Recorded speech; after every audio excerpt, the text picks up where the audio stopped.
చేశారన్నారు. ఏపీలో ఎన్నికల ఫలితాలు శకుని పాచికల్లా ఉన్నాయని ఆరోపించారు. క్యాంప్ కార్యాలయంలో వైసీపీ ఎమ్మెల్సీలతో జగన్ సమావేశమయ్యారు. ఈ సందర్భంగా ఎమ్మెల్సీలకి కీలక సూచనలు ఇచ్చారు.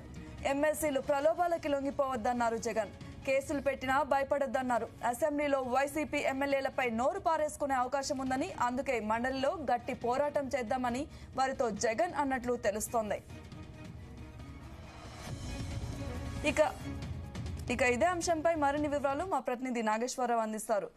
నాగేశ్వరరావు, జగన్ పెట్టిన సమావేశం మీద అప్డేట్స్ ఇస్తారా?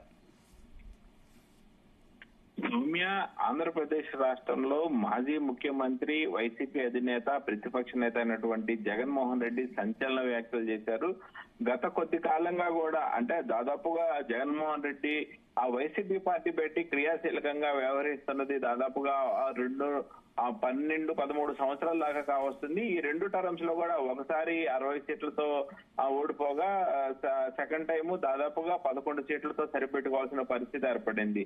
అయితే గతంలో ఎవరైతే ముఖ్యమంత్రి అభ్యర్థిగా రేసులో దిగి వైసీపీ పార్టీ తరఫున పోటీ చేసిన ప్రథమంలో 60-70 సీట్లు వచ్చాయి. సెకండ్ టర్మ్ భారీగా ఆంధ్రప్రదేశ్ లో ఎవరు ఊహించినంత విధంగా మరలా ఆంధ్రప్రదేశ్ లో 152 సీట్లు వస్తాయా అన్న చందాన వన్ సైడ్ ఎన్నికల ఫలితాలు మొదలు పెట్టినప్పటి నుంచి వన్ సైడే ఎన్నికల ఫలితాలు వచ్చాయి. ఈ ఫలితంగా వైసీపీ అధికారంలోకి భారీ మెజార్టీతో, భారీ అభ్యర్థులతో అడుగు ముందుకేసి అసెంబ్లీలో ముఖ్యమంత్రిగా ప్రమాణ స్వీకారం చేశారు. అయితే ప్రమాణ స్వీకారం చేసిన సమయంలో ఎవరైతే ప్రతిపక్షంగా ఉన్నారో ఆ టీడీపీ నేతలు అప్పుడు పెదవి విరిచారు. ఈవీఎంల మీద చర్చ జరగాలి అని. ఆనాడు ఏమి మాట్లాడని ముఖ్యమంత్రి జగన్మోహన్ రెడ్డి నేడు అదే విధంగా అంతకంటే భిన్నంగా కూడా 161 సీట్లతో అతను ఓడిపోవటం, కేవలం 11 సీట్లు మాత్రమే రావడంతో ఒక్కసారిగా కంగుతిన్న ఆ మాజీ ముఖ్యమంత్రి జగన్మోహన్ రెడ్డి ఒక్కసారిగా సంచలన వ్యాఖ్యలు చేశాడు. నేడు వైసీపీ పాలిత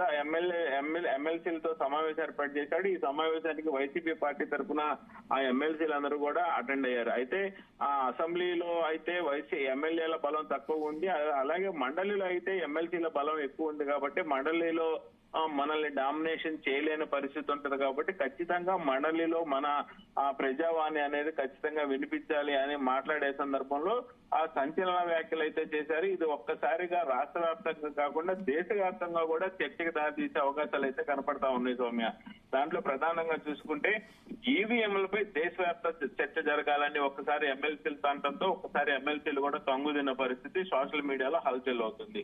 అయితే ఈవీఎంలు కొంత తేడా జరిగి ఉండొచ్చని ఎమ్మెల్యే ఎన్నికలకు సంబంధించి 161 సీట్లతో ఇంకొక పార్టీలు గెలిచే అవకాశం లేదని, తాము ఇచ్చిన సంక్షేమ పథకాలు కానీ, తాము ఏదైతే పెన్షన్లని ఆదరించిన విధానం కానీ, పెన్షన్ల కోసం ఇంటికే వాలంటీర్ వ్యవస్థ వెళ్లి వాళ్ళకి డబ్బులు ఇచ్చే క్రమంలో 2000 ఉన్న పెన్షన్ ని 3000 చేసిన క్రమంలో తాను ఖచ్చితంగా ప్రజలకి ఉపయోగపడే వ్యక్తినని, ప్రజలకి న్యాయం చేకూర్చిన పక్షంలో తాను ఓడిపోయే పరిస్థితి లేదని, ఓడిపోయిన సందర్భంలో కూడా మీడియా సమావేశం ఏర్పాటు చేసి జగన్మోహన్ రెడ్డి తెలిపిన పరిస్థితి తెలిసిందే.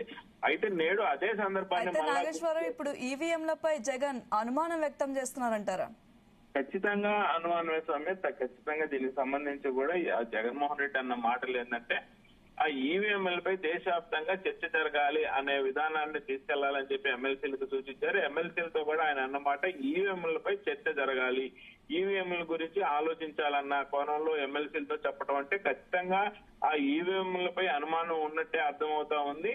అలాగే ఎవరు కూడా అసెంబ్లీ సమావేశాలకు సంబంధించి ఎవరు ప్రలోభాలకు లొంగొద్దని అని కూడా అన్నారు. అయితే ఈవీఎంలు దేశవ్యాప్తంగా కూడా ఎవరైతే కాంగ్రెస్ పాలిత ఆ ఎన్డీఏ కూటమి ఉందో ఆ ఇండియా కూటమి కూడా మొత్తం కూడా ఒకటే చర్చ జరుపుతున్నారు. దేశవ్యాప్తంగా కూడా ఖచ్చితంగా ఈవీఎంలపై చర్చ జరగాలని అంటున్నారు.